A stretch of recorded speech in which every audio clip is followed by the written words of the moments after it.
The picture shows the average daily calorie consumption for an individual from various countries. The United States has the highest intake at 3,770 calories. Figure 20. One average daily calorie consumption not only has the number of calories that people consume per day increased, so has the amount of food calories that people are able to afford based on their working wages. Credit. Modification of Daily Calorie Intake by Lauren Manning / Flickr Creative Commons, CC by 2.0. Chapter Objectives. In this chapter, you will learn about the relatively recent arrival of economic growth, labor productivity and economic growth, components of economic growth, economic convergence, bring it home, calories and economic growth. On average, humans need about 2,500 calories a day to survive, depending on height, weight, and gender. The economist Brad DeLong estimates that the average worker in the early 1600s earned wages that could afford him 2,500 food calories. This worker lived in Western Europe. 200 years later, that same worker could afford 3,000 food calories. However, between 1800 and 1875, just a time span of just 75 years, economic growth was so rapid that Western European workers could purchase 5,000 food calories a day. By 2012, a low-skilled worker in an affluent Western European North American country could afford to purchase 4 million food calories per day. What caused such a rapid rise in living standards between 1800 and 1875 and thereafter? Why is it that many countries, especially those in Western Europe, North America, and parts of East Asia, can feed their populations more than adequately, while others cannot? We will look at these and other questions as we examine long-run economic growth. Every country worries about economic growth. In the United States and other high-income countries, the question is whether economic growth continues to provide the same remarkable gains in our standard of living as it did during the 20th century. Meanwhile, can middle-income countries like Brazil, Egypt, or Poland catch up to the higher-income countries, or must they remain in the second tier of per capita income? Of the world's population of roughly 7.5 billion people, about 1 billion are scraping by on incomes that average less than $2 per day, not that different from the standard of living 2,000 years ago. Can the world's poor be lifted from their fearful poverty? As the 1995 Nobel laureate in economics, Robert E. Lucas, Jr., once noted, the consequences for human welfare involved in questions like these are simply staggering. Once one starts to think about them, it is hard to think about anything else. Dramatic improvements in a nation's standard of living are possible. After the Korean War in the late 1950s, the Republic of Korea, often called South Korea, was one of the poorest economies in the world. Most South Koreans worked in peasant agriculture. According to the British economist Angus Maddison, who devoted life's work to measuring GDP and population in the world economy, GDP per capita in 1990 international dollars was $854 per year. From the 1960s to the early 21st century, a time period well within the lifetime and memory of many adults, the South Korean economy grew rapidly. Over these 4 decades, GDP per capita increased by more than 6% per year. According to the World Bank, GDP for South Korea now exceeds $30,000 in nominal terms, placing it firmly among high-income countries like Italy, New Zealand, and Israel. Measured by total GDP in 2015, South Korea is the 11th largest economy in the world. For a nation of 50 million people, this transformation is extraordinary. South Korea is a standout example, but it is not the only case of rapid and sustained economic growth. Other East Asian nations, like Thailand and Indonesia, have seen very rapid growth as well. China has grown enormously since it enacted market-oriented economic reforms around 1980. GDP per capita in high-income economies like the United States also has grown dramatically, albeit over a longer time frame. Since the Civil War, the U.S. economy has transformed from a primarily rural and agricultural economy to an economy based on services, manufacturing, and technology. Learning objectives. By the end of this section, you will be able to explain the conditions that have allowed for modern economic growth in the last 2 centuries. Analyze the influence of public policies on an economy's long-run economic growth. Let's begin with a brief overview of spectacular economic growth patterns around the world in the last 2 centuries. We commonly refer to this as the period of modern economic growth. Later in the chapter, we will discuss lower economic growth rates and some key ingredients for economic progress. Rapid and sustained economic growth is a relatively recent experience for the human race. Before the last 2 centuries, although rulers, nobles, and conquerors could afford some extravagances, and although economies rose above the subsistence level, the average person's standard of living had not changed much for centuries. Progressive, powerful economic and institutional changes started to have a significant effect in the late 18th and early 19th centuries. According to the Dutch economic historian Jan Luyten van Zanden, slavery-based societies, favorable demographics, global trading routes, and standardized trading institutions that spread with different empires set the stage for the Industrial Revolution to succeed. The Industrial Revolution refers to the widespread use of power-driven machinery and the economic and social changes that resulted in the first half of the 1800s. Ingenious machines, the steam engine, the power loom, and the steam locomotive, performed tasks that otherwise would have taken vast numbers of workers to do. The Industrial Revolution began in Great Britain and soon spread to the United States, Germany, and other countries. The jobs for ordinary people working with these machines were often dirty and dangerous by modern standards, but the alternative jobs of that time in peasant agriculture and small village industry were often dirty and dangerous, too. The new jobs of the Industrial Revolution typically offered higher pay and a chance for social mobility. A self-reinforcing cycle began. New inventions and investments generated profits. The profits provided funds for more new investment and inventions, and the investments and inventions provided opportunities for further profits. Slowly, a group of national economies in Europe and North America emerged from centuries of sluggishness into a period of rapid modern growth. During the last 2 centuries, the average GDP growth rate per capita in the leading industrialized countries has been about 2% per year. What were times like before then? Read the following Clear It Up feature for the answer. Clear it up.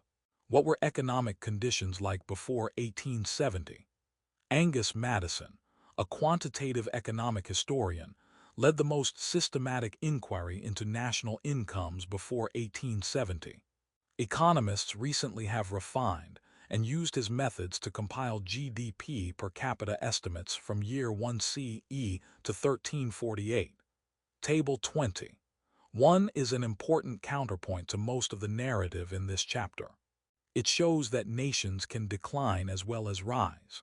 A wide array of forces, such as epidemics, natural and weather-related disasters, the inability to govern large empires, and the remarkably slow pace of technological and institutional progress explain declines in income. Institutions are the traditions and laws by which people in a community agree to behave and govern themselves. Such institutions include marriage, religion, education, and laws of governance. Institutional progress is the development and codification of these institutions to reinforce social order, and thus, economic growth. One example of such an institution is the Magna Carta, Great Charter, which the English nobles forced King John to sign in 1215. The Magna Carta codified the principles of due process, whereby a free man could not be penalized unless his peers had made a lawful judgment against him. The United States in its own constitution later adopted this concept. This social order may have contributed to England's GDP per capita in 1348, which was second to that of northern Italy.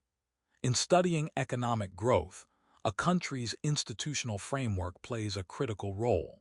Table 20.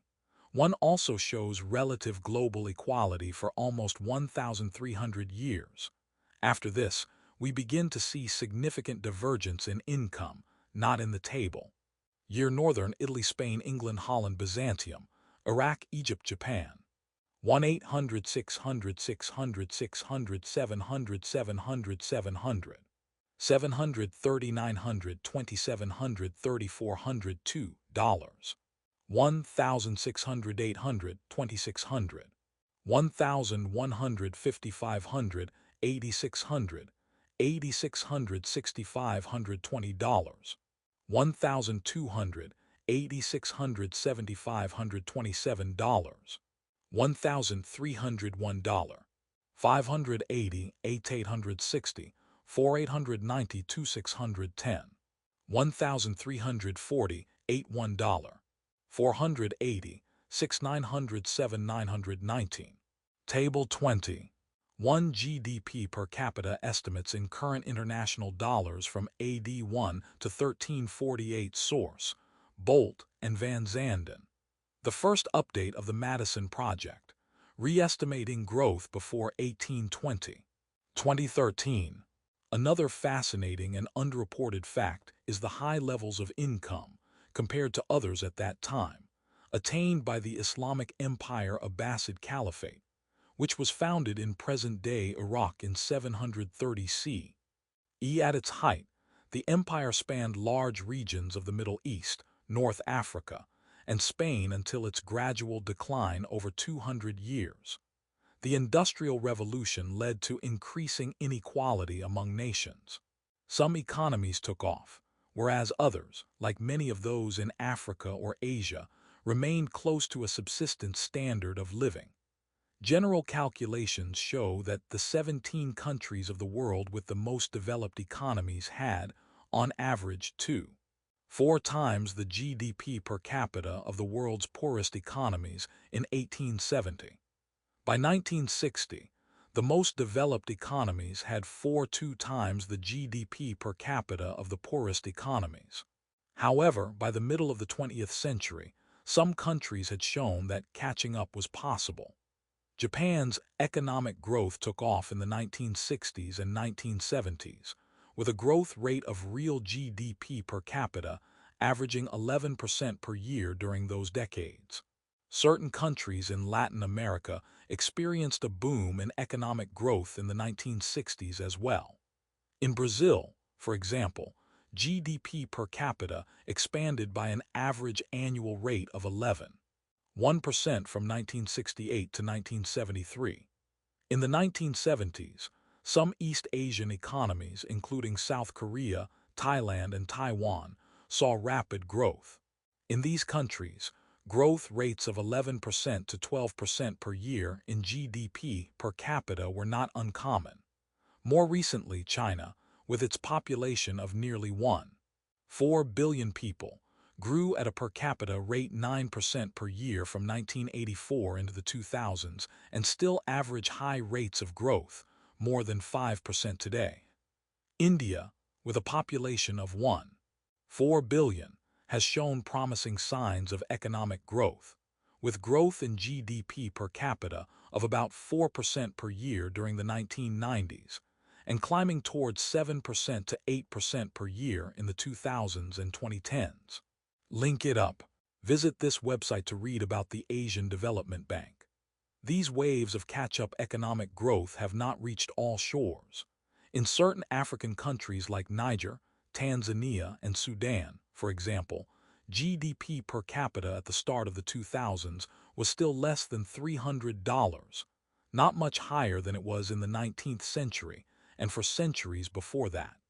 In the context of the overall situation of low-income people around the world, the good economic news from China population, 1.4 billion, and India population, 1.3 billion, is nonetheless astounding and heartening. Economic growth in the last 2 centuries has made a striking change in the human condition. Richard Easterlin, an economist at the University of Southern California, wrote in 2000, "By many measures, a revolution in the human condition is sweeping the world.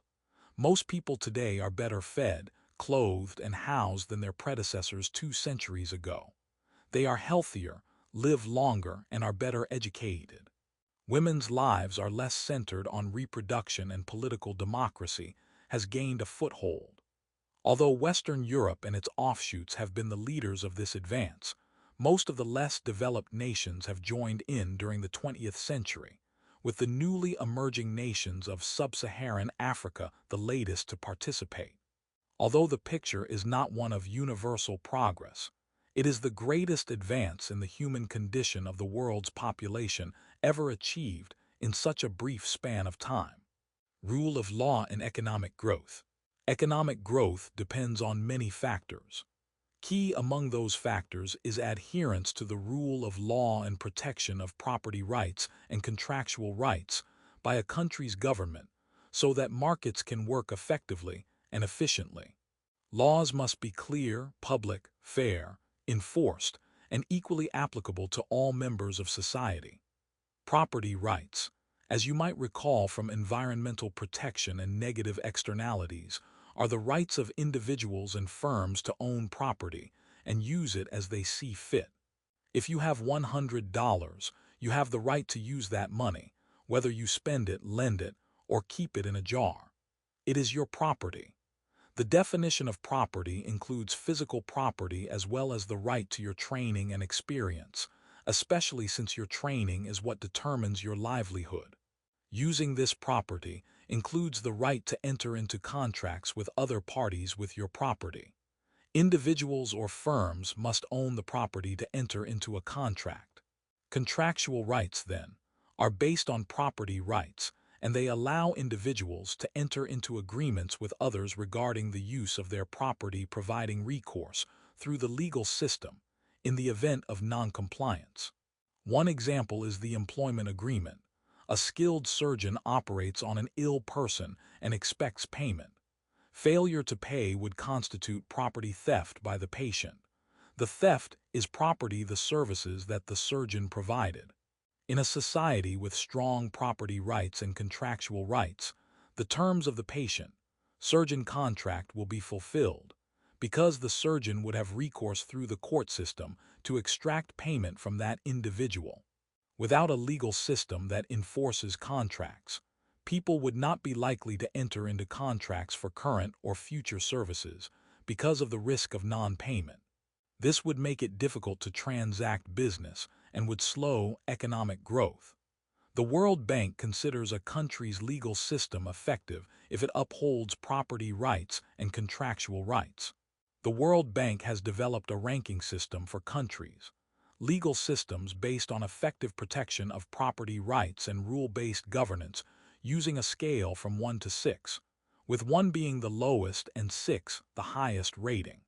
In 2020, the world average ranking was 2.9. The 3 countries with the lowest ranking of 1.0 were Somalia and Eritrea, with South Sudan at 1.5. Their GDP per capita was $875, $1,625, and $1,234, $70 respectively. The World Bank also cites Afghanistan, GDP per capita $2,087, $60, as having a low standard of living, weak government structure, and lack of adherence to the rule of law, which has stymied its economic growth. The landlocked Central African Republic, GDP per capita $979, $60, has poor economic resources as well as political instability, and is a source of children used in human trafficking. Zimbabwe, GDP per capita $2,895, $40, has had declining and often negative growth for much of the period since 1998. Land redistribution and price controls have disrupted the economy, and corruption and violence have dominated the political process. Although global economic growth has increased, those countries lacking a clear system of property rights and an independent court system free from corruption have lagged far behind. Learning objectives. By the end of this section, you will be able to identify the role of labor productivity in promoting economic growth, analyze the sources of economic growth using the aggregate production function, measure an economy's rate of productivity growth, evaluate the power of sustained growth. Sustained long-term economic growth comes from increases in worker productivity, which essentially means how well we do things. In other words, how efficient is your nation with its time and workers? Labor productivity is the value that each employed person creates per unit of their input. The easiest way to comprehend labor productivity is to imagine a Canadian worker who can make 10 loaves of bread in an hour versus a U.S. worker who in the same hour can make only 2 loaves of bread. In this fictional example, the Canadians are more productive. More productivity essentially means you can do more in the same amount of time. This in turn frees up resources for workers to use elsewhere. What determines how productive workers are? The answer is pretty intuitive. The first determinant of labor productivity is human capital. Human capital is the accumulated knowledge from education and experience, skills and expertise that the average worker in an economy possesses. Typically, the higher the average level of education in an economy, the higher the accumulated human capital and the higher the labor productivity. The second factor that determines labor productivity is technological change. Technological change is a combination of invention, advances in knowledge, and innovation, which is putting those advances to use in a new product or service. For example, the transistor was invented in 1947. It allowed us to miniaturize the footprint of electronic devices and use less power than the tube technology that came before it. Innovations since then have produced smaller and better transistors that are ubiquitous in products as varied as smartphones, computers, and escalators. Developing the transistor has allowed workers to be anywhere with smaller devices. People can use these devices to communicate with other workers, measure product quality, or do any other task in less time, improving worker productivity. The third factor that determines labor productivity is economies of scale. Recall that economies of scale are the cost advantages that industries obtain due to size. Read more about economies of scale in production, cost, and industry structure. Consider again the case of the fictional Canadian worker who could produce 10 loaves of bread in an hour. If this difference in productivity was due only to economies of scale, it could be that the Canadian worker had access to a large industrial-size oven while the U.S. worker was using a standard residential-size oven. Now that we have explored the determinants of worker productivity, let's turn to how economists measure economic growth and productivity. Sources of economic growth. The aggregate production function. To analyze the sources of economic growth, it is useful to think about a production function, which is the technical relationship by which economic inputs like labor, machinery, and raw materials are turned into outputs like goods and services that consumers use. A microeconomic production function describes a firm's or perhaps an industry's inputs and outputs. In macroeconomics, we call the connection from inputs to outputs for the entire economy an aggregate production function. Components of the aggregate production function. Economists construct different production functions depending on the focus of their studies. Figure 20.2 presents two examples of aggregate production functions. In the first production function in Figure 22a, the output is GDP. The inputs in this example are workforce, human capital, physical capital, and technology. We discuss these inputs further in the module, Components of Economic Growth. The first illustration shows that workforce, human capital, physical capital, and technology produce GDP. The second illustration shows that human capital per person, physical capital per person, and technology per person produce GDP per capita. Figure 20. 2. Aggregate production functions and aggregate production function shows what goes into producing the output for an overall economy. A. This aggregate production function has GDP as its output. B. This aggregate production function has GDP per capita as its output. Because we calculate it on a per-person basis, we already figure the labor input into the other factors, and we do not need to list it separately. Measuring productivity. An economy's rate of productivity growth is closely linked to the growth rate of its GDP per capita, although the two are not identical. For example, if the percentage of the population who holds jobs in an economy increases, GDP per capita will increase, but the productivity of individual workers may not be affected. Over the long term, the only way that GDP per capita can grow continually is if the productivity of the average worker rises or if there are complementary increases in capital. A common measure of U.S. productivity per worker is dollar value per hour the worker contributes to the employer's output. This measure excludes government workers because their output is not sold in the market, and so their productivity is hard to measure. It also excludes farming, which accounts for only a relatively small share of the U.S. economy. Figure 20. 3 shows an index of output per hour, with 2012 as the base year, when the index equals 100. The index equaled 110.5 in 2020. In 1977, the index equaled about 50, which shows that workers have more than doubled their productivity since then. This graph illustrates the change in an index measuring output per hour over time.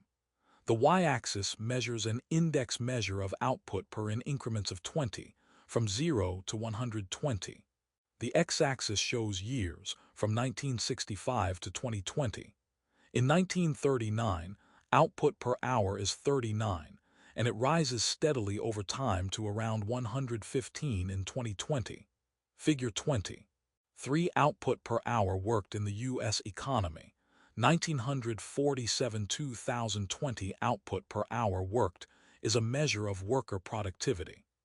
In the U.S. economy, worker productivity rose more quickly in the 1960s and the mid-1990s compared with the 1970s and 1980s. However, these growth rate differences are only a few percentage points per year. Look carefully to see them in the changing slope of the line. The average U.S. worker produced over twice as much per hour in 2020 than they did in the 1970s. Source: U.S. Department of Labor, Bureau of Labor Statistics. A graph has an x-axis with years progressing from 1955 to 2020, and a y-axis labeled percent change at annual rate. The graph data moves up and down across a zero line indicating change year over year. In 1970, 1974, 1981, 1983, 2008, and 2020, the rate was quite low as the U.S. was undergoing recessions. According to the Department of Labor, U.S. productivity growth was fairly strong in the 1950s, but then declined in the 1970s and 1980s before rising again in the second half of the 1990s and the first half of the 2000s. In fact, the rate of productivity measured by the change in output per hour worked averaged 2.8% per year from 1947 to 1973, dropped to 1.2% per year from 1973 to 1979, increased to 1.5% per year from 1979 to 1990, increased again to 2.2% from 1990 to 2000, increased even more to 2.7% from 2000 to 2007, and then decreased to 1.4% from 2007 to 2020. Figure 20. 4 shows average annual rates of productivity growth averaged over time since 1947. This is a bar graph illustrating the percent change in productivity growth over 4 different time periods. The y-axis shows productivity growth measured as a percentage, from 0 to 3.5, in increments of 0. 5. The x-axis shows 4 different time periods. The first time period is 1950 to 1970, and productivity growth was 3.2%. From 1971 to 1990, it was 1.9%, and from 1991 to 2000, it was 2.3%. From 2001 to 2020, it was 1.9%. Figure 20. 4. Productivity growth since 1947 U.S. Growth in worker productivity was very high between 1947 and 1973. It then declined to lower levels in the later 1970s and the 1980s. The late 1990s and early 2000s saw productivity rebound, but then productivity sagged a bit between 2001 and 2020. Some think the productivity rebound of the late 1990s and early 2000s marks the start of a new economy built on higher productivity growth, but we cannot determine this until more time has passed. Source: U.S. Department of Labor, Bureau of Labor Statistics.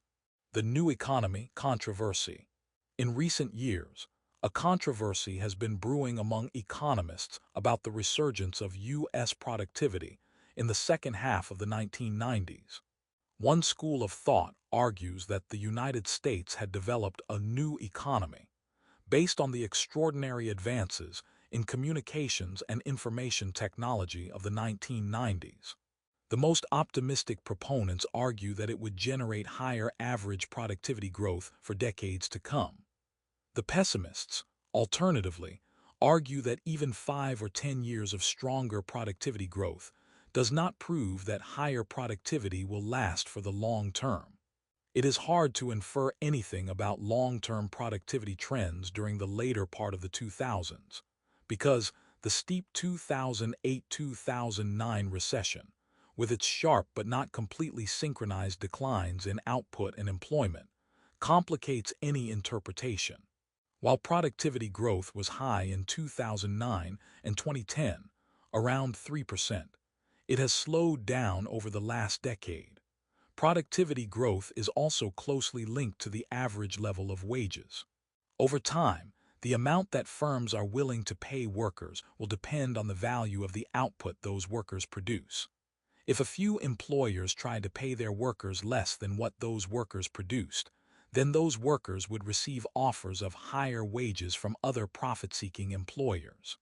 If a few employers mistakenly paid their workers more than what those workers produced, those employers would soon end up with losses. In the long run, productivity per hour is the most important determinant of the average wage level in any economy. To learn how to compare economies in this regard, follow the steps in the following Work It Out feature. Work it out. Comparing the economies of two countries. The Organization for Economic Cooperation and Development, OECD, tracks data on the annual growth rate of real GDP per hour worked. You can find these data on the OECD data webpage, Growth in GDP per capita, Productivity and ULC, at this website. Step 1. Visit the OECD website given above and select 2 countries to compare. Step 2. On the drop-down menu Subject, select GDP per capita, constant prices, and under Measure, select Annual Growth Change. Then record the data for the countries you have chosen for the 5 most recent years. Step 3.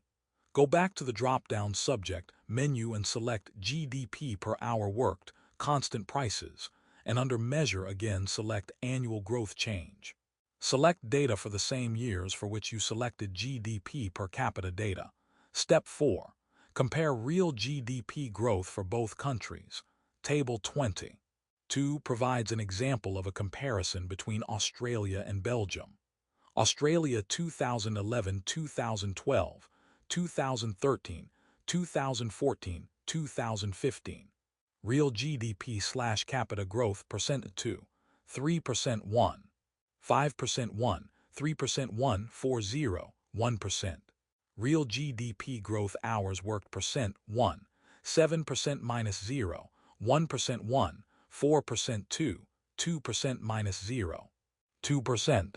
Belgium 2011, 2012, 2013, 2014, 2015. Real GDP slash capita growth percent 0, 9 minus 0, 6 minus 0, 5 1, 2 1. 0.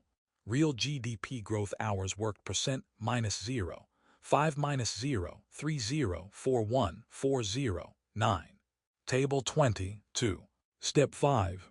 For both measures, growth in Australia is greater than growth in Belgium for the first 4 years. In addition, there are year-to-year fluctuations. Many factors can affect growth. For example, one factor that may have contributed to Australia's stronger growth may be its larger inflows of immigrants, who generally contribute to economic growth. The power of sustained economic growth. Nothing is more important for people's standard of living than sustained economic growth. Even small changes in the rate of growth, when sustained and compounded over long periods of time, make an enormous difference in the standard of living. Consider Table 23, in which the rows of the table show several different rates of growth in GDP per capita, and the columns show different periods of time. Assume for simplicity that an economy starts with a GDP per capita of 100. The table then applies the following formula to calculate what GDP will be at the given growth rate in the future. GDP at starting date times 1 plus growth rate of GDP years equals GDP at end date. For example, an economy that starts with a GDP of 100 and grows at 3% per year will reach a GDP of 209 after 25 years. That is, 101 equals 209. The slowest rate of GDP per capita growth in the table, just 1% per year, is similar to what the United States experienced during its weakest years of productivity growth. The second highest rate, 3% per year, is close to what the U.S. economy experienced during the strong economy of the late 1990s and into the 2000s.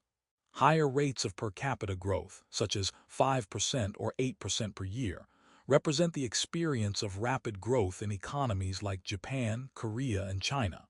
Table 23 shows that even a few percentage points of difference in economic growth rates will have a profound effect if sustained and compounded over time. For example, an economy growing at a 1% annual rate over 50 years will see its GDP per capita rise by a total of 64%, from 100 to 164 in this example. However, a country growing at a 5% annual rate will see almost the same amount of growth, from 100 to 163, over just 10 years. Rapid rates of economic growth can bring profound transformation. See the following Clear It Up feature on the relationship between compound growth rates and compound interest rates. If the rate of growth is 8%, young adults starting at age 20 will see the average standard of living in their country more than double by the time they reach age 30, and grow more than sixfold by the time they reach age 45. Growth rate value of an original 110 years value, of an original 125 years value, of an original 150 years. 1%, 110, 120, 8, 164. 3%, 134, 209, 438. 5%, 163, 339, 147. 8%, 216, 685, 4, 690. Table 23. Growth of GDP over different time horizons. Clear it up. How are compound growth rates and compound interest rates related? The formula for GDP growth rates over different periods of time, as Figure 23 shows, is exactly the same as the formula for how a given amount of financial savings grows at a certain interest rate over time, as presented in choice in a world of scarcity. Both formulas have the same ingredients. An original starting amount, in one case GDP and in the other case an amount of financial saving. A percentage increase over time, in one case the GDP growth rate and in the other case an interest rate. and an amount of time over which this effect happens. Recall that compound interest is interest that is earned on past interest. It causes the total amount of financial savings to grow dramatically over time. Similarly, compound rates of economic growth, or the compound growth rate, means that we multiply the rate of growth by a base that includes past GDP growth, with dramatic effects over time. For example, in 2020, the Central Intelligence Agency's World Fact Book reported that South Korea had a GDP of $2.2 trillion, with a growth rate of 2.8% per year. South Korea's GDP will be $2.5 trillion in 5 years. If we apply the growth rate to each year's ending GDP for the next 5 years, we will calculate that at the end of year 1, GDP is $2.3 trillion. In year 2, we start with the end of year 1 value of $2.3 trillion and increase it by 2.8%. Year 3 starts with the end of year 2 GDP, and we increase it by 2.8% and so on, as Table 24 depicts. Year starting GDP growth rate 2.8% year-end amount. $2 trillion times 1 plus 0, $28 $26 trillion. $2 $3 trillion times 1 plus 0, $28 $32 trillion. $3 trillion times 1 plus 0, $28 $38 trillion. $4 trillion times 1 plus 0, $28 $44 trillion.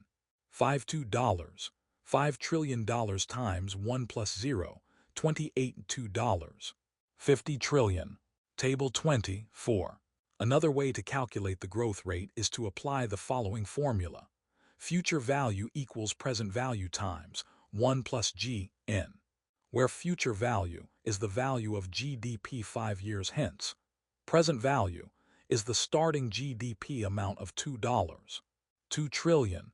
G is the growth rate of 2.8%, and N is the number of periods for which we are calculating growth. Future value equals 2 times 1 plus 0. 0.285 equals $2.52 trillion. Learning objectives.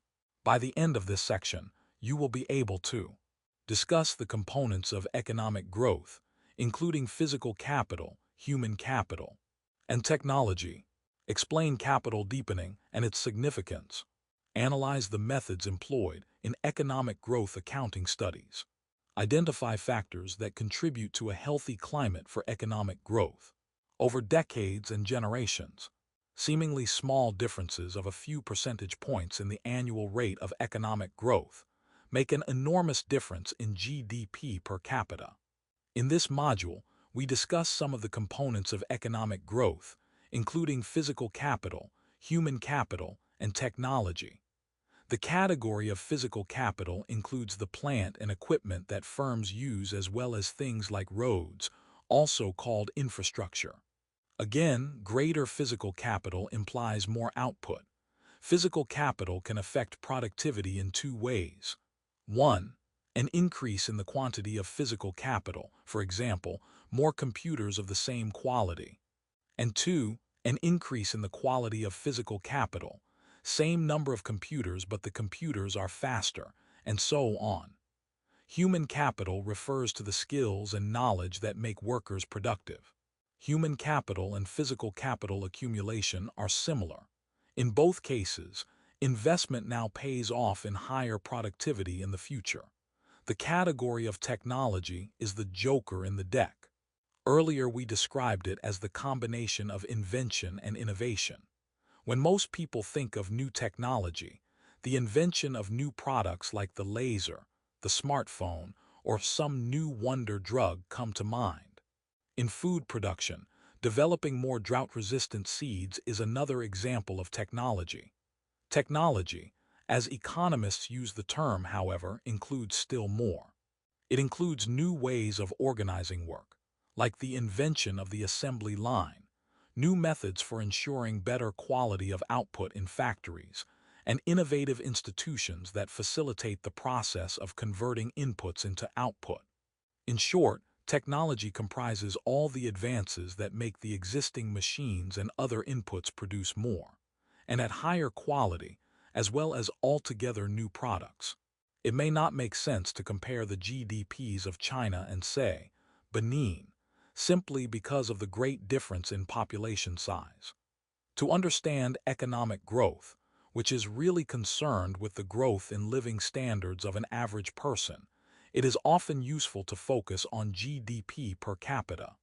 Using GDP per capita also makes it easier to compare countries with smaller numbers of people, like Belgium, Uruguay, or Zimbabwe, with countries that have larger populations, like the United States, the Russian Federation, or Nigeria. To obtain a per capita production function, divide each input in Figure 20, 2a by the population. This creates a second aggregate production function where the output is GDP per capita, that is, GDP divided by population. The inputs are the average level of human capital per person, the average level of physical capital per person, and the level of technology per person. See Figure 20. 2b. The result of having population in the denominator is mathematically appealing. Increases in population lower per capita income. However, increasing population is important for the average person only if the rate of income growth exceeds population growth. A more important reason for constructing a per capita production function is to understand the contribution of human and physical capital. Capital deepening. When society increases the level of capital per person, we call the result capital deepening. The idea of capital deepening can apply both to additional human capital per worker and to additional physical capital per worker. Recall that one way to measure human capital is to look at the average levels of education in an economy. Figure 20.5 illustrates the human capital deepening for U.S. workers by showing that the proportion of the U.S. population with a high school and a college degree is rising.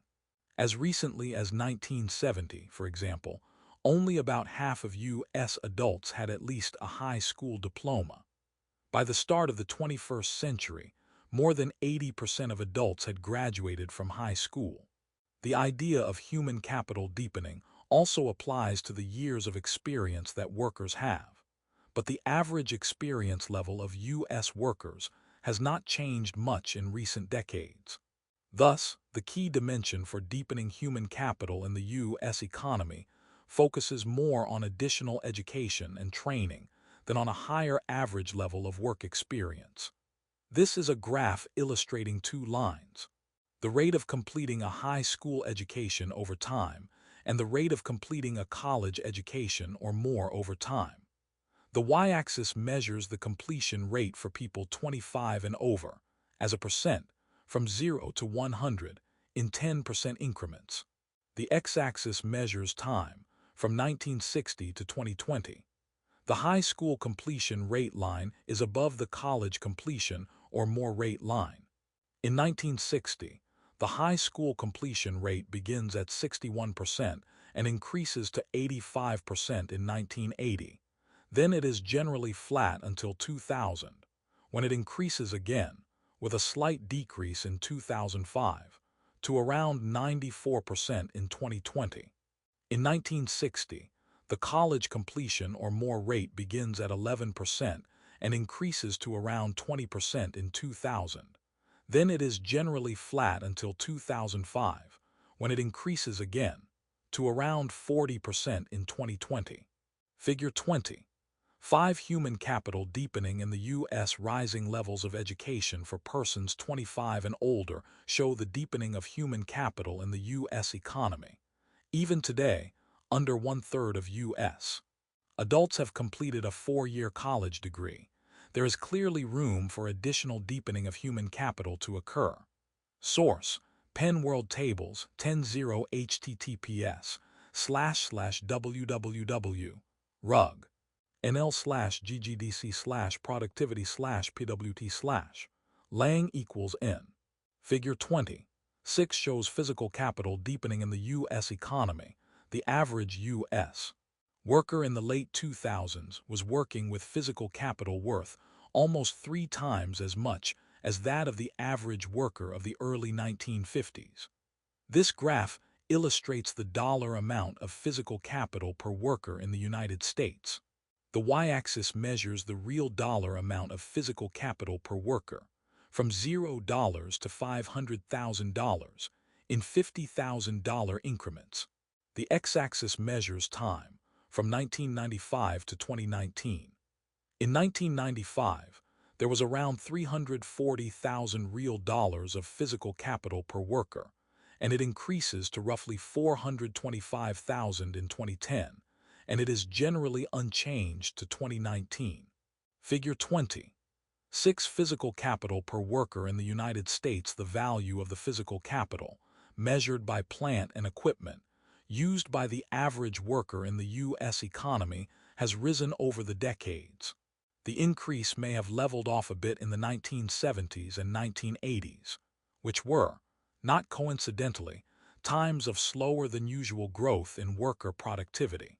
We see a renewed increase in physical capital per worker in the late 1990s, followed by a flattening in the early 2000s. Source: Center for International Comparisons of Production, Income and Prices, University of Pennsylvania. Not only does the current U.S. economy have better educated workers with more and improved physical capital than it did several decades ago, but these workers have access to more advanced technologies. Growth in technology is impossible to measure with a simple line on a graph, but evidence that we live in an age of technological marvels is all around us. Discoveries in genetics and in the structure of particles, the wireless internet, and other inventions almost too numerous to count. The U.S. Patent and Trademark Office typically has issued more than 150,000 patents annually in recent years. This recipe for economic growth, investing in labor productivity, with investments in human capital and technology, as well as increasing physical capital, also applies to other economies. South Korea, for example, already achieved universal enrollment in primary school, the equivalent of kindergarten through 6th grade in the United States, by 1965, when Korea's GDP per capita was still near its rock-bottom low. By the late 1980s, Korea had achieved almost universal secondary school education, the equivalent of a high school education in the United States. With regard to physical capital, Korea's rates of investment had been about 15% of GDP at the start of the 1960s, but doubled to 30–35% of GDP by the late 1960s and early 1970s. With regard to technology, South Korean students went to universities and colleges around the world to obtain scientific and technical training, and South Korean firms reached out to study and form partnerships with firms that could offer them technological insights. These factors combined to foster South Korea's high rate of economic growth. Growth accounting studies. Since the late 1950s, economists have conducted growth accounting studies to determine the extent to which physical and human capital deepening and technology have contributed to growth. The usual approach uses an aggregate production function to estimate how much of per capita economic growth can be attributed to growth in physical capital and human capital. We can measure these two inputs at least roughly. The part of growth that is unexplained by measured inputs, called the residual, is then attributed to growth in technology. The exact numerical estimates differ from study to study and from country to country, depending on how researchers measured these three main factors and over what time horizons. For studies of the U.S. economy, three lessons commonly emerge from growth accounting studies. First, technology is typically the most important contributor to U.S. economic growth. Growth in human capital and physical capital often explains only half or less than half of the economic growth that occurs. New ways of doing things are tremendously important. Second, while investment in physical capital is essential to growth in labor productivity and GDP per capita, building human capital is at least as important. Economic growth is not just a matter of more machines and buildings. One vivid example of the power of human capital and technological knowledge occurred in Europe in the years after World War II, 1939–1945. During the war, a large share of Europe's physical capital, such as factories, roads, and vehicles, was destroyed. Europe also lost an overwhelming amount of human capital in the form of millions of men, women, and children who died during the war. However, the powerful combination of skilled workers and technological knowledge, working within a market-oriented economic framework, rebuilt Europe's productive capacity to an even higher level within less than 2 decades. A third lesson is that these three factors of human capital, physical capital, and technology work together. Workers with a higher level of education and skills are often better at coming up with new technological innovations. These technological innovations are often ideas that cannot increase production until they become a part of new investment in physical capital. New machines that embody technological innovations often require additional training, which builds worker skills further. If the recipe for economic growth is to succeed, an economy needs all the ingredients of the aggregate production function. See the following Clear It Up feature for an example of how human capital, physical capital, and technology can combine to significantly impact lives. Clear it up. How do girls, education, and economic growth relate in low-income countries? In the early 2000s, according to the World Bank, about 110 million children between the ages of 6 and 11 were not in school, and about two-thirds of them were girls. In Afghanistan, for example, the literacy rate for those aged 15–24 for the period 2005–2014 was 62% for males and only 32% for females. In Benin, in West Africa, it was 55% for males and 31% for females. In Nigeria, Africa's most populous country, it was 76% for males and 58% for females. Whenever any child does not receive a basic education, it is both a human and an economic loss. In low-income countries, wages typically increase by an average of 10 to 20% with each additional year of education. There is, however, some intriguing evidence that helping girls in low-income countries to close the education gap with boys may be especially important. Because of the social role that many of the girls will play as mothers and homemakers.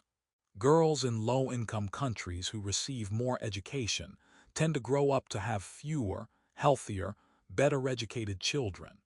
Their children are more likely to be better nourished and to receive basic health care like immunizations. Economic research on women in low-income economies backs up these findings. When 20 women obtain one additional year of schooling, as a group they will, on average, have one less child.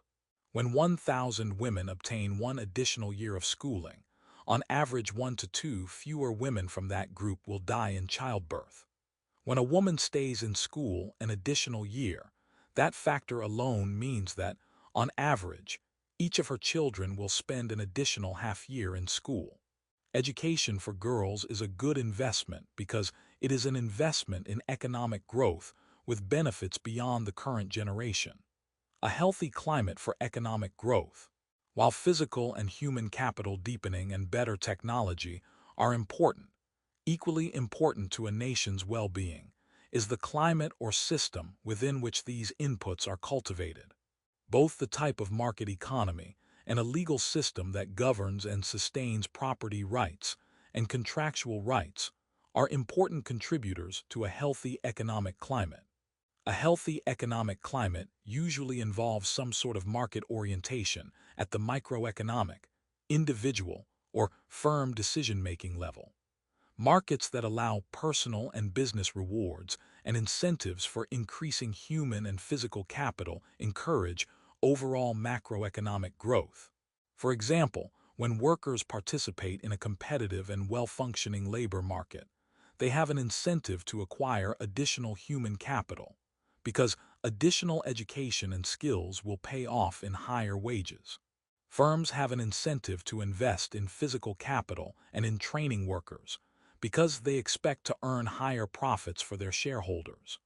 Both individuals and firms look for new technologies, because even small inventions can make work easier or lead to product improvement. Collectively, such individual and business decisions made within a market structure add up to macroeconomic growth. Much of the rapid growth since the late 19th century has come from harnessing the power of competitive markets to allocate resources. This market orientation typically reaches beyond national borders and includes openness to international trade. A general orientation toward markets does not rule out important roles for government. There are times when markets fail to allocate capital or technology in a manner that provides the greatest benefit for society as a whole.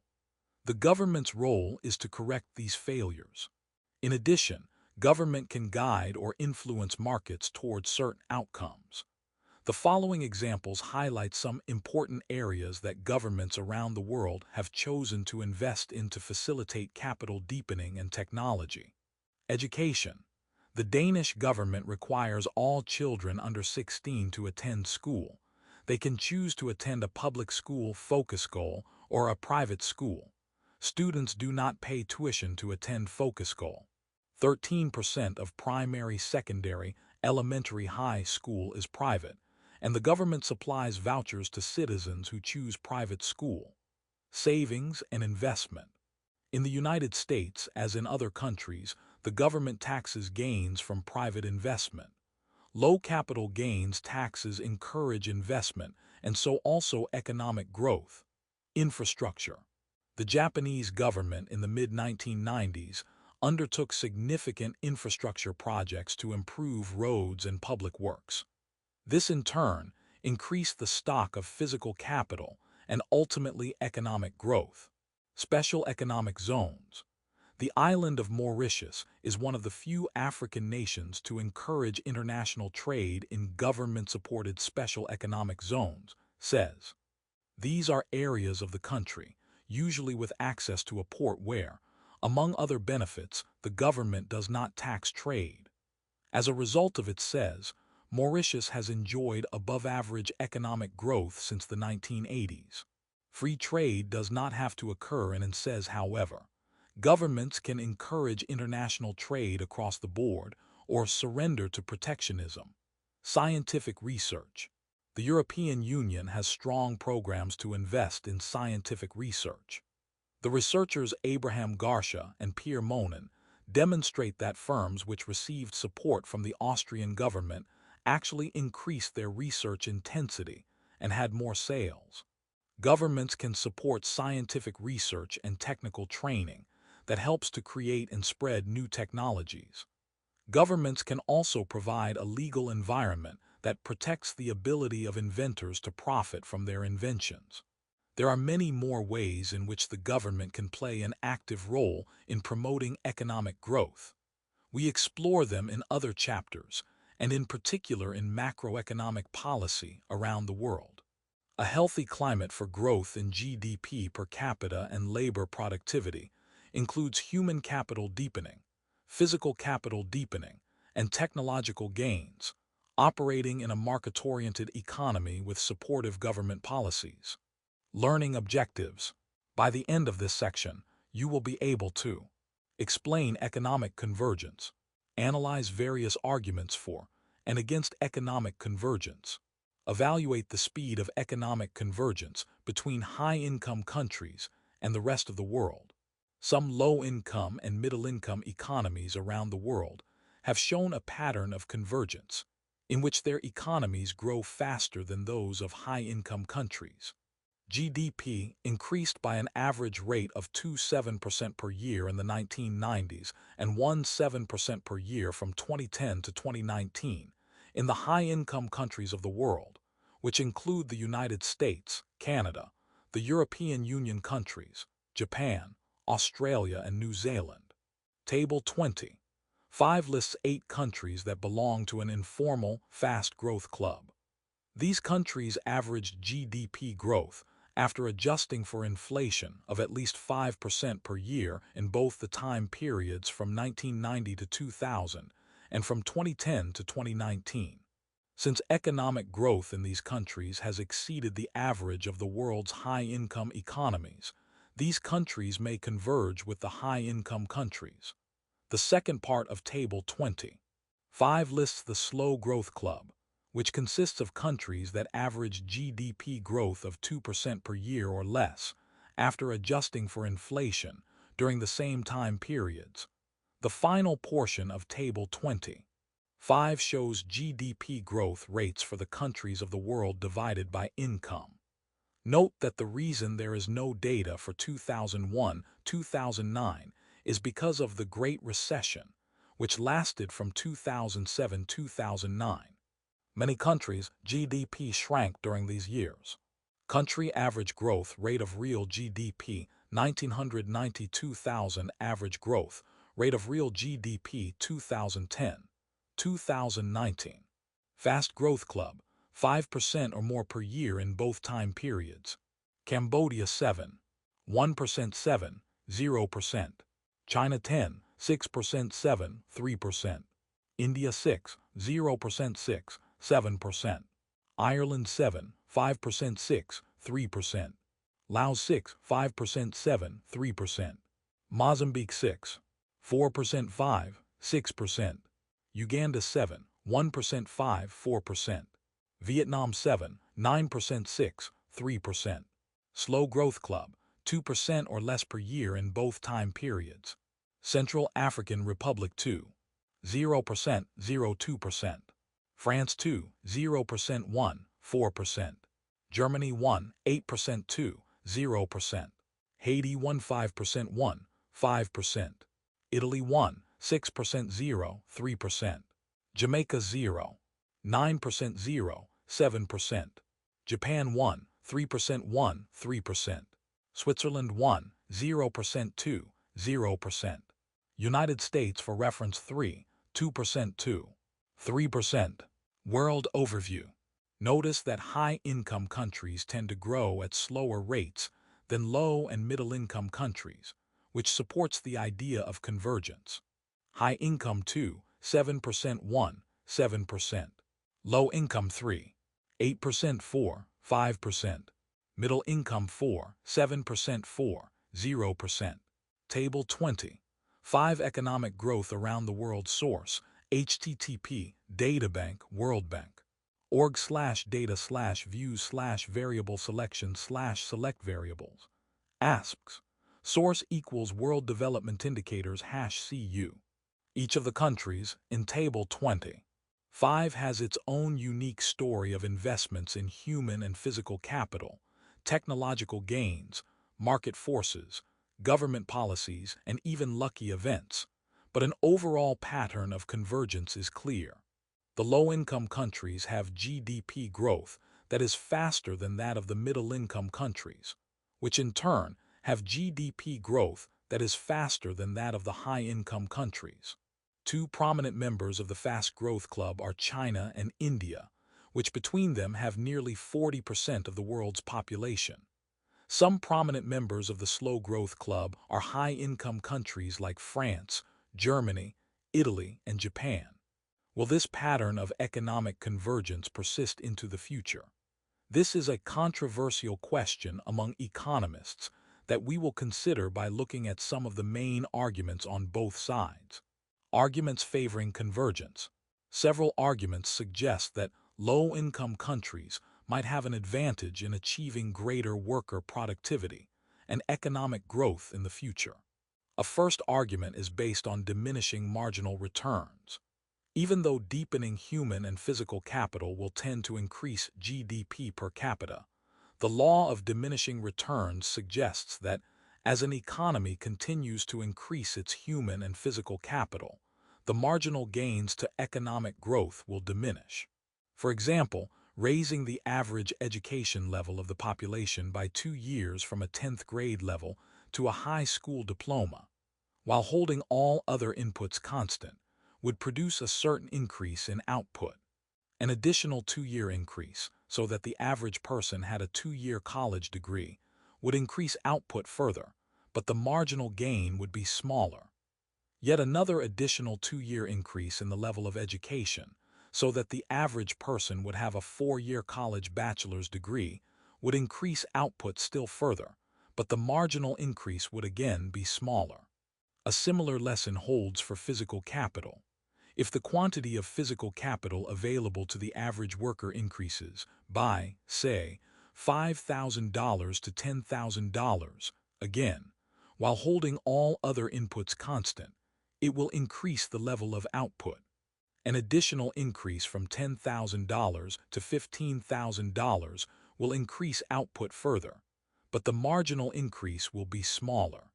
Low-income countries like China and India tend to have lower levels of human capital and physical capital, so an investment in capital deepening should have a larger marginal effect in these countries than in high-income countries, where levels of human and physical capital are already relatively high. Diminishing returns implies that low-income economies could converge to the levels that the high-income countries achieve. A second argument is that low-income countries may find it easier to improve their technologies than high-income countries. High-income countries must continually invent new technologies, whereas low-income countries can often find ways of applying technology that has already been invented and is well understood. The economist Alexander Gerschenkron, 1904–1978, gave this phenomenon a memorable name: the advantages of backwardness.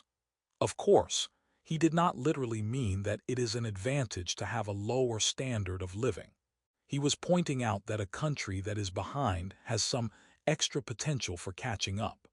Finally, optimists argue that many countries have observed the experience of those that have grown more quickly and have learned from it. Moreover, once the people of a country begin to enjoy the benefits of a higher standard of living, they may be more likely to build and support the market-friendly institutions that will help provide this standard of living. Link it up. View this video to learn about economic growth across the world. Arguments that convergence is neither inevitable nor likely. If the economy's growth depended only on the deepening of human capital and physical capital, then we would expect that economy's growth rate to slow down over the long run because of diminishing marginal returns. However, there is another crucial factor in the aggregate production function: technology. Developing new technology can provide a way for an economy to sidestep the diminishing marginal returns of capital deepening. Figure 27 shows how. The figure's horizontal axis measures the amount of capital deepening, which on this figure is an overall measure that includes deepening of both physical and human capital. The amount of human and physical capital per worker increases as you move from left to right, from C1 to C2 to C3. The diagram's vertical axis measures per capita output. Start by considering the lowest line in this diagram, labeled Technology 1. Along this aggregate production function, the level of technology is held constant, so the line shows only the relationship between capital deepening and output. As capital deepens from C1 to C2 to C3, and the economy moves from R to U to W, per capita output does increase, but the way in which the line starts out steeper on the left, but then flattens as it moves to the right, shows the diminishing marginal returns, as additional marginal amounts of capital deepening increase output by ever smaller amounts. The shape of the aggregate production line, Technology 1, shows that the ability of capital deepening by itself to generate sustained economic growth is limited, since diminishing returns will eventually set in. The graph shows 3 upward arching lines that each represent a different technology. Improvements in technology lead to greater output per capita and deepened physical and human capital. Figure 27. Capital deepening and new technology. Imagine that the economy starts at point R, with the level of physical and human capital C1 and the output per capita at G1. If the economy relies only on capital deepening, while remaining at the technology level shown by the Technology 1 line, then it would face diminishing marginal returns as it moved from point R to point U to point W. However, now imagine that capital deepening is combined with improvements in technology. Then, as capital deepens from C1 to C2, technology improves from Technology 1 to Technology 2, and the economy moves from R to S. Similarly, as capital deepens from C2 to C3, technology increases from Technology 2 to Technology 3, and the economy moves from S to T with improvements in technology. There is no longer any reason that economic growth must necessarily slow down. Now bring improvements in technology into the picture. Improved technology means that with a given set of inputs, more output is possible. The production function, labeled Technology 1 in the figure, is based on one level of technology, but Technology 2 is based on an improved level of technology. So, for every level of capital deepening on the horizontal axis, it produces a higher level of output on the vertical axis. In turn, production function Technology 3 represents a still higher level of technology, so that for every level of inputs on the horizontal axis, it produces a higher level of output on the vertical axis than either of the other two aggregate production functions. Most healthy, growing economies are deepening their human and physical capital and increasing technology at the same time. As a result, the economy can move from a choice like point R on the Technology 1 aggregate production line to a point like S on Technology 2, and a point like T on the still higher aggregate production line, Technology 3. With the combination of technology and capital deepening, the rise in GDP per capita in high-income countries does not need to fade away because of diminishing returns. The gains from technology can offset the diminishing returns involved with capital deepening. Will technological improvements themselves run into diminishing returns over time? That is, will it become continually harder and more costly to discover new technological improvements? Perhaps someday, but at least over the last 2 centuries since the beginning of the Industrial Revolution, improvements in technology have not run into diminishing marginal returns.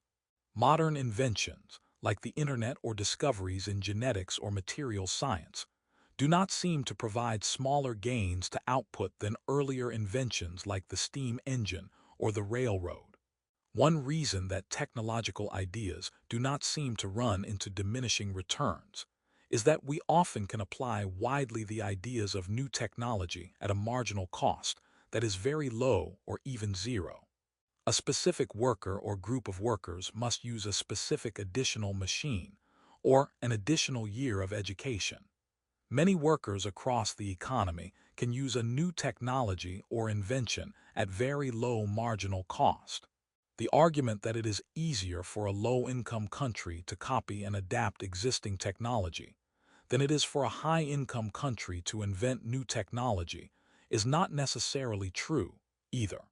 When it comes to adapting and using new technology, a society's performance is not necessarily guaranteed, but is the result of whether the country's economic, educational, and public policy institutions are supportive. In theory, perhaps, low-income countries have many opportunities to copy and adapt technology, but if they lack the appropriate supportive economic infrastructure and institutions, the theoretical possibility that backwardness might have certain advantages is of little practical relevance. Link it up. Visit this website to read more about economic growth in India, the slowness of convergence. Although economic convergence between the high-income countries and the rest of the world seems possible and even likely, it will proceed slowly.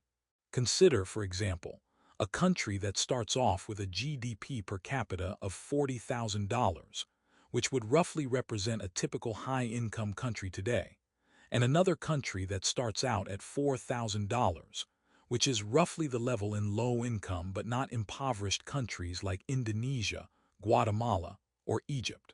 Say that the rich country chugs along at a 2% annual growth rate of GDP per capita, while the poorer country grows at the aggressive rate of 7% per year. After 30 years, GDP per capita in the rich country will be $72,450, that is, $40,000, 1 plus $0, 0 while in the poor country it will be $30,450, that is, $4,000, 1 plus $0, 0 Convergence has occurred. The rich country used to be 10 times as wealthy as the poor one, and now it is only about 2-4 times as wealthy. Even after 30 consecutive years of very rapid growth, however, people in the low-income country are still likely to feel quite poor compared to people in the rich country. Moreover, as the poor country catches up, its opportunities for catch-up growth are reduced, and its growth rate may slow down somewhat. The slowness of convergence illustrates again that small differences in annual rates of economic growth become huge differences over time. The high-income countries have been building up their advantage in standard of living over decades, more than a century in some cases. Even in an optimistic scenario, it will take decades for the low-income countries of the world to catch up significantly. Bring it home, calories and economic growth. We can tell the story of modern economic growth by looking at calorie consumption over time. The dramatic rise in incomes allowed the average person to eat better and consume more calories. How did these incomes increase? The neoclassical growth consensus uses the aggregate production function to suggest that the period of modern economic growth came about because of increases in inputs such as technology and physical and human capital. Also important was the way in which technological progress combined with physical and human capital deepening to create growth and convergence. The issue of distribution of income notwithstanding, it is clear that the average worker can afford more calories in 2020 than in 1875. Aside from increases in income, there is another reason why the average person can afford more food. Modern agriculture has allowed many countries to produce more food than they need. Despite having more than enough food, however, many governments and multilateral agencies have not solved the food distribution problem. In fact, food shortages, famine, or general food insecurity are caused more often by the failure of government macroeconomic policy, according to the Nobel Prize-winning economist Amartya Sen. Sen has conducted extensive research into issues of inequality, poverty, and the role of government in improving standards of living. Macroeconomic policies that strive towards stable inflation, full employment, education of women, and preservation of property rights are more likely to eliminate starvation and provide for a more even distribution of food. Because we have more food per capita, global food prices have decreased since 1875. The prices of some foods, however, have decreased more than the prices of others. For example, researchers from the University of Washington have shown that in the United States, calories from zucchini and lettuce are 100 times more expensive than calories from oil, butter, and sugar. Research from countries like India, China, and the United States suggests that as incomes rise, individuals want more calories from fats and protein and fewer from carbohydrates. This has very interesting implications for global food production, obesity, and environmental consequences. Affluent urban India has an obesity problem much like many parts of the United States. The forces of convergence are at work.